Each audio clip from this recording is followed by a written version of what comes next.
Et quelle est la position de la France dans ce Eh conflit? bien, pour le moment, Emmanuel Macron s'efforce de négocier. Le président de la République multiplie les coups de fil avec ses homologues. Il s'est déplacé la semaine dernière à Moscou pour rencontrer Vladimir Poutine.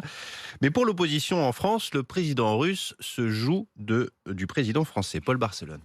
En pleine campagne, la crise en Ukraine est une occasion de plus de taper sur Emmanuel Macron. On a quand même une impression d'un énorme gâchis. Démonstration avec le candidat de la France Insoumise, Jean-Luc Mélenchon. On se demande quel rôle au juste a joué le président de la République française et s'il n'a pas été utilisé par M. Poutine comme un leurre. Mais aussi Nicolas Dupont-Aignan et le patron de l'UDI, Jean-Christophe Lagarde. Il n'y a pas de clarté chez Emmanuel Macron. Il a gesticulé, il a fait l'intéressant. Après son échec au Liban, après le Mali qu'on doit quitter piteusement, ça fait beaucoup pour la France. Comme Marine Le Pen, l'ancienne marcheuse Frédéric Dumas estime qu'Emmanuel Macron se sert de cette crise pour mieux entrer en campagne. Je pense qu'il est, je suis désolée de dire ça, hors sol. Si Emmanuel Macron voulait jouer un rôle, il aurait dû jouer un rôle de l'ombre. On s'en fiche un peu de savoir qu'il parle pendant 1h45 à Poutine. De quoi faire bondir les marcheurs. On n'a pas beaucoup de leçons à recevoir de ces gens-là. Leur porte-parole, Pierre-Alexandre Anglade. Ils sont les relais dans les médias, dans les débats politiques, des positions du Kremlin. Marine Le Pen, depuis très longtemps, est la porte-parole de Vladimir Poutine en France. Espérant calmer le jeu, le Premier ministre Jean Castex a proposé de recevoir les présidents des groupes politiques vendredi.